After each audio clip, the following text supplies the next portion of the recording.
Students, welcome to SSC GD PYQ practice series.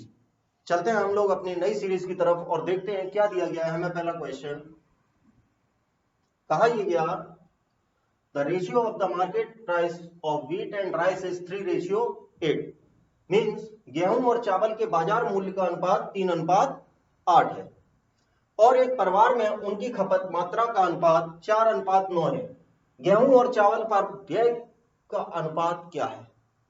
एक बात समझिए, बेसिकली क्वेश्चन क्या कह रहा है कि जो मूल्य है गेहूं और चावल का वो तो है 3:8, मींस जो इनका प्राइस है वो है 3:8 का। किसका? गेहूं और चावल का, व्हीट और राइस। परिवार में उनकी खपत की मात्रा का अनुपात, मींस इनकी जो खपत है वो कितनी दी गई? 4:9। कंडीशन आपसे यह पूछी गई कि गेहूं और चावल पर जो व्यय हो रहा है, जो टोटल पैसा खर्च हो रहा है, उसका अनुपात क्या है।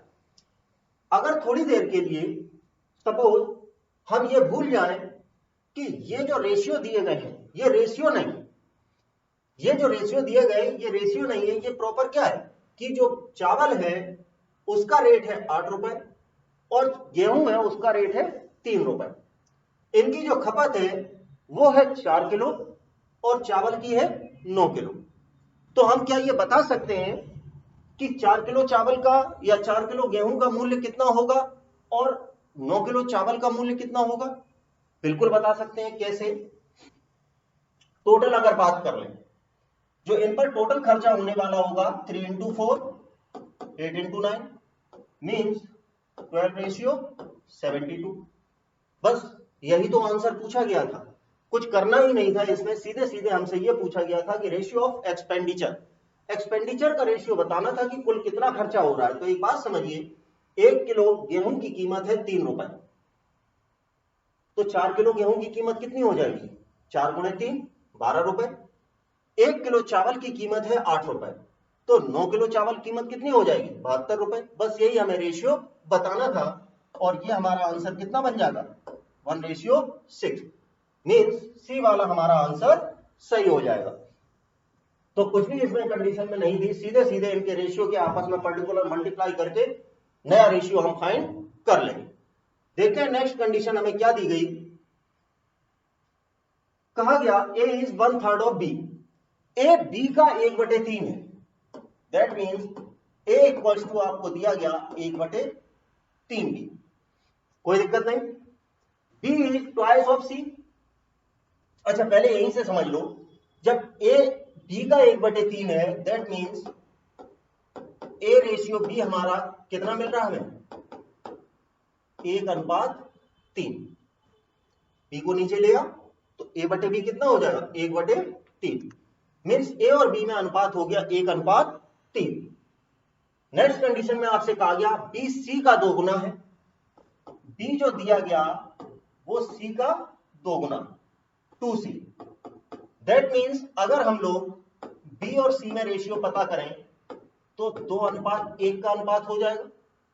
सी को नीचे ले आओ तो 2:1 का अनुपात हो जाएगा। फिर हमसे कहा गया बी ए का 2/3 है। बी के बारे में कंडीशन दी गई कि ये ए का 2/3 है। तो अगर हम लोग यहां से डी और ए में रिलेशन निकालना चाहें या रेशियो निकालना चाहें तो क्या हो जाएगा? A ratio D equals to, जब डी को यहां ला रहे हैं 3 इधर जाएगा और 2 नीचे आ जाएगा, 3:2। नेक्स्ट कंडीशन तरफ चलते हैं। ये तो हमसे क्वेश्चन में कहा गया था, ऐसा क्वेश्चन ने हमें गिवन किया था। अब कंडीशन पे चलते हैं। कहा क्या गया? ए बी सी और डी का औसत 74 है, तो ए और सी के बीच का अंतर बताइए। हम जानते हैं औसत क्या होता है? Sum of observation upon number of observation. That means अगर हमें औसत गिवन है तो क्या हम इनका सम निकाल सकते हैं? तो हमें पता है कि A plus B plus C plus D कितना हो जाएगा? 74 into 4। 4 लोग हैं। अब जब आपको एबीसीडी का टोटल पता है तो जरूरी है कि यहां से हम एबीसीडी में चारों में रिलेशन निकाल लें। कैसे निकाल सकते हैं? A ratio B ratio C ratio D, यहीं से समझ लेते हैं। 3 और 2 का है 3 दूनी 6, इजिली ब्रेक होते हुए चलेंगे। मान लो ए की वैल्यू है 6, सपोज अगर ए 6 है तो यहां पे ध्यान दो, अगर ए 6 है तो बी कितना हो जाएगा? 18 हो जाएगा। अब ध्यान दो बी और सी में रिलेशन, बी अगर 2 है उस समय सी 1 है, तो अगर बी 18 है तो सी 9 होना चाहिए, हो जाएगा इनटू। अब सीधी सी बात यह है कि बेसिक बात जो हम लोग ध्यान दे रहे थे कि हमें लोगों को एबीसीडी में रिलेशन निकालना था, और जब हम लोग एबीसीडी में रिलेशन निकाल रहे थे तो कोई भी उसमें दिक्कत की बात नहीं थी। क्यों नहीं थी? कि यहां पर ए डी का हमें पता ही था, अच्छा डी का अभी नहीं लिखा हुआ है, तो बेसिक बात यह है, आप खुद यहां ध्यान दे दें, हमने ए को कितना माना है? 6, तो 3 की वैल्यू 6, तो 2 की वैल्यू 4। ये एबीसीडी का रेशियो हमें मिल गया 6, 18, 9 और 4।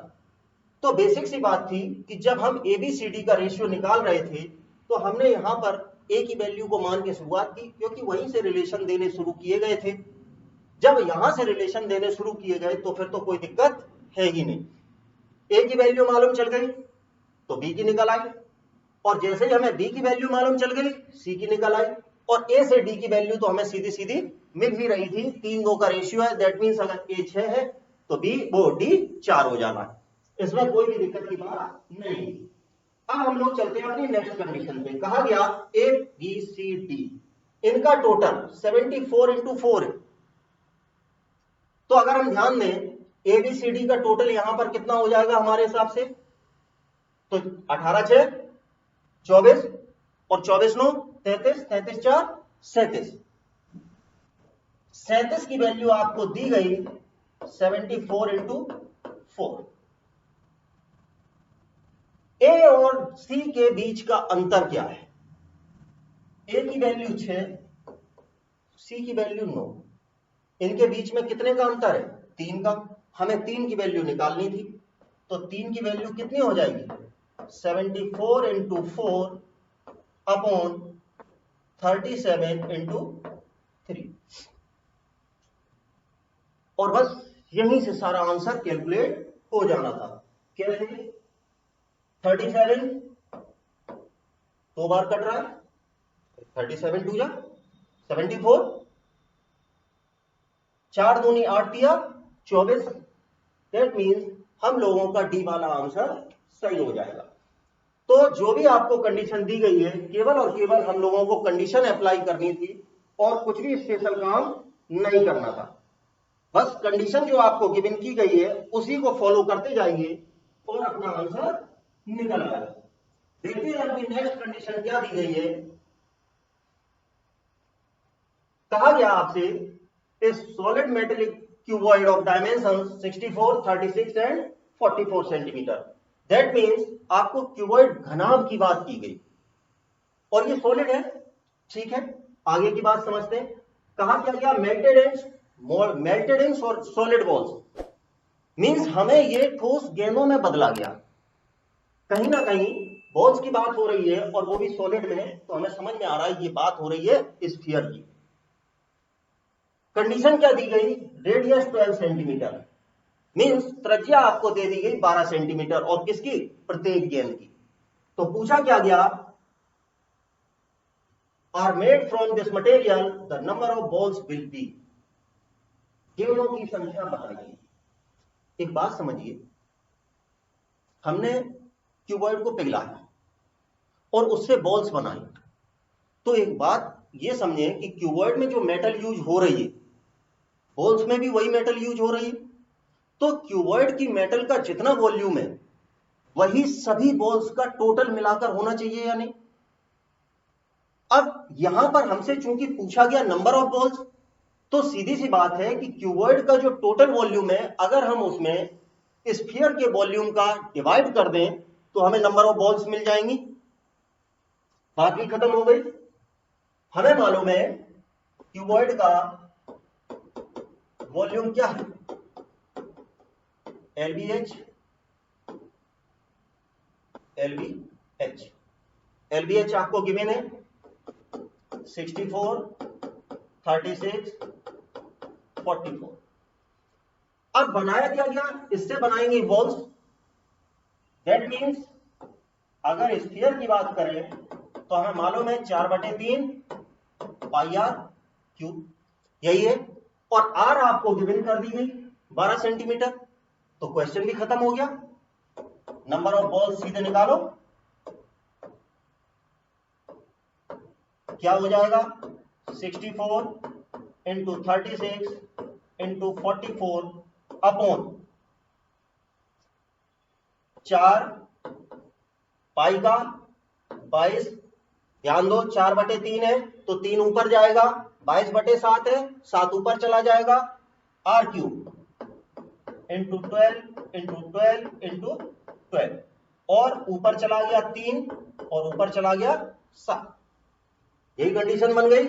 ऐसा हम लोगों ने इसलिए किया, अगर चाहते तो ऊपर भी कैलकुलेट करके आ सकते थे, पर ऊपर कैलकुलेशन इसलिए नहीं की कि एक लेक्चर में हम आपको बता चुके थे कि जब आपको ऐसी कंडीशन दिखे कि दो चीजें हैं वॉल्यूम में आपस में डिवाइड हो रही हैं, तो ऐसी कंडीशन में कैलकुलेशन फ्रैक्शनल छोड़ के चलो, क्योंकि कहीं ना कहीं वो लास्ट में कटेंगे और हमारे लिए कैलकुलेशन इजी कर देंगे। यहाँ लिखने की तो बात है, अगर आप ऊपर गुणा भाग पूरा कर लेते फिर नीचे भी कर देते तो कहीं ना कहीं टाइम वेस्ट हो रहा था, हमें वही टाइम बचाना। अब यहाँ पर देखते हैं कैलकुलेशन करने में हमें लगता है कि थोड़ी इजी हो जाएगा। कैसे, 22 से 44 कट रहा है 2 बार, 12 से 36 कट रहा है 3 बार, इस 3 से ये 12 कट रहा है 4 बार, 4 गुणे 4 16, 16 से 64 कट रहा है 4 बार, कटता हुआ दिख रहा है। 4 से ये वाला 12 कट गया 3 बार, और 3 से ये 3 भी कटता हुआ दिख रहा है। दैट मीन्स बचा कितना 7 इंटू 2, 7 इंटू 2, यही हमारा आंसर हो जाएगा। और 7 इंटू 2 भी बताने की जरूरत है क्या, डी वाला आंसर है 14। तो कोई ऐसी गणित नहीं थी, बस बेसिक बात इतनी समझनी थी कि क्यूबॉइड को पिघलाया है और स्फीयर बनाया। क्यूबॉइड के वॉल्यूम में स्फीयर के वॉल्यूम से डिवाइड कर दो, नंबर ऑफ बॉल्स हमें मिल जाएंगी। तो कोई भी दिक्कत की इसमें बात नहीं थी, सीधी सीधी कंडीशन है, पूरी कैलकुलेशन हमने केवल उन्हीं वैल्यूज को लिखते हुए केवल और केवल डिवाइड कर दिया और हमें हमारा आंसर मिल गया, और कोई भी स्पेशल काम इसमें नहीं किया गया था। देखते हैं नेक्स्ट कंडीशन क्या दी गई। सिंप्लीफिकेशन है बिल्कुल नॉर्मल सा, और चलना है बोर्ड मास। और बोर्ड मास में भी ध्यान दो कि बोर्ड मास में तो कई सारे साइन यूज हैं। बोर्ड मास में दो चीजें एक यूज हो रही हैं, एक तो ब्रैकेट और एक माइनस। तो सीधी सी बात है, पहले ब्रैकेट और माइनस इन्हीं की कंडीशन में चलते हुए चलना। और ब्रैकेट में भी सबसे पहले छोटा, फिर मझला और फिर बड़ा। आ जाओ यहां पर, 7 - 2 5 हो गया, 10 में से 5 गया, इस पूरे में बात कर लें ये तो पूरा 5, और पॉजिटिव का 5 है तो खुलेगा तो नेगेटिव। 10 - 5, इस पूरे की वैल्यू कितनी हो गई 5, 10 में से 5 घटाओगे तो कितना 5। जब ये खुला तो 20 में से 5 घटाना है, तो यहां से लेकर इस पूरे बड़े वाले ब्रैकेट की वैल्यू कितनी हो गई 15। भाई 20 में से 5 घटाओगे तो कितना 15। अब 25 में से 15 घटा दो तो ये भी कोई बताने की चीज है, सीधा सीधा बी वाला आंसर हो जाएगा आपका 10। मीन्स इसमें हमें ऐसा कुछ करना ही नहीं था, सीधी सीधी क्वेश्चन थी, सीधी सीधी न्यूमेरिकल वैल्यूज मिल रही थी कि 25 में से 15 घटाइए तो आंसर कितना आ जाएगा 10। देखते हैं हम लोग अपनी नेक्स्ट कंडीशन को क्या दिया गया है, पढ़ते हैं क्या कंडीशन दी गई। 9 छाते 800 रुपए में खरीदे जाते हैं। आपको बाइंग कंडीशन दी गई है कि 9 छाते खरीदे गए 800 रुपए, फिर कहा गया और 800 रुपए में 7 बेचे जाते हैं। मीन्स बेचने की कंडीशन आपको दे दी गई, 7 छाते 800 रुपए में बेचे जाते हैं। पूछा यह गया लाभ प्रतिशत क्या है दशमलव के 2 स्थानों पर। तो सीधी सी गणित एक बात हमें समझ में आ रही है कि यहाँ 9 छाते हैं, यहाँ 7 छाते हैं, दोनों तरफ से छातों की संख्या बराबर कर दो, सीपी एसपी मिल जाएंगे और प्रॉफिट या लॉस कैलकुलेट कर दो। और अगर बराबर करने के लिए या तो आप ऊपर 7 का गुणा कर दे नीचे 9 का, या फिर यहां से एक छाते की वैल्यू निकाल लें, यहां से भी एक की निकाल लें और उसको अप्लाई कर दें, हमें हमारा आंसर मिल जाएगा। लेकिन हमें लग रहा है कि भाई आप जैसे ऊपर 7 का करें या 9 का करें, तो ध्यान दो 7 से करोगे तो ये 5600, फिर ये 7200, जब आप बढ़ाएंगे तो तब भी कहीं कैलकुलेशन लंबी होती दिख रही है। तो उस तरफ ना जाओ, इसमें एक काम और आप कर सकते हैं। कैसे? ध्यान दो, ये रेट बराबर है, ये भी 800 है, ये भी 800 है, तो हम कह सकते हैं कि जो 7 छाते हैं एसपी ऑफ 7 ये किसके बराबर है? सीपी ऑफ 9 के बराबर है, सीपी ऑफ 9 के बराबर है। ये कंडीशन आपको गिवन है। मान लो एक का एसपी 1 है, एक आर्टिकल का एसपी 1 है, तो इस हिसाब से 7 रुपए में टोटल कितने आर्टिकल आ जाने? 9। तो हमें पता चल गया इन 9 आर्टिकल का जो सीपी वो कितना हो जाएगा? 7 रुपए। ये अभी जस्ट आपको पहले एक लेक्चर में हम बता चुके हैं, सीपी हो गया 7। अब वही कंडीशन बात करें, एक बात ध्यान समझिए कि 7 रुपए में आपने टोटल कितने छाते खरीदे? 9। जब आपने खरीदे 9 छाते हैं तो आपको बेचना भी 9 ही छातों को है। एक का एसपी 1 है तो 9 छातों का एसपी कितना हो गया? 9 रुपए। अब आपको सीपी पता है, एसपी पता है, और जब सीपी और एसपी दोनों पता है तो ऐसी कंडीशन में प्रॉफिट निकालने में क्या दिक्कत है? हमें दिख रहा है सीपी 7 है, एसपी 9 है, कितने का प्रॉफिट होता हुआ दिख रहा है हमें? तो सीधा सीधा 2 का प्रॉफिट होता हुआ दिख रहा है। प्रॉफिट परसेंट इक्वल्स टू कितना हो जाएगा? 2/CP into 100। यही हो जाएगा या नहीं? और बस इसी को हमें कैलकुलेट कर देना था कि भाई 2/CP into 100 को कैलकुलेट कर दीजिए। तो 200/7 का मतलब हो गया कितना? अब आप 200/7 कर लो तो ये हो जाएगा आपका 200/7। 7 से भाग दे दो, 14 बचा 0, 66, तो 7 8 56, और 28 के बाद एक ही तो ऑप्शन है 28 वाला, यही हमारा आंसर हो जाएगा। क्यों? आगे का डेसिमल का चेक करो, क्योंकि जब 28 पॉइंट समथिंग बनता हुआ हमें दिख रहा है भाई, पॉइंट उसके बाद 4 भी तो बच रहा है, तो 28 पॉइंट समथिंग बनता हुआ दिख रहा है, तो 28 पॉइंट में एक ही तो आंसर है, एक ही ऑप्शन है, वो है 28.57। यही हमारा आंसर हो जाएगा। देखते हैं हम लोग अपनी नेक्स्ट कंडीशन क्या दी गई। आपको कंडीशन ये दी गई, जब बद्री अपने स्कूटर को 17,000 में बेचता है तो उसे 15% की हानि होती है। 18% लाभ अर्जित करने के लिए उसे किस कीमत पर बेचना चाहिए? एक बात समझिए आप, अगर सीपी 100 होता और हानि आपकी हो जाए 15%, तो एसपी कितना होगा? 85 होगा। यदि सीपी 100 हो, आपको लाभ लेना है 18%, तो एसपी कितना हो जाएगा ऐसी कंडीशन में? 118 हो जाएगा। कंडीशन आपको यह दी गई कि 15% की हानि कब होती है? जब वो आर्टिकल या स्कूटर को 17,000 में बेचता है।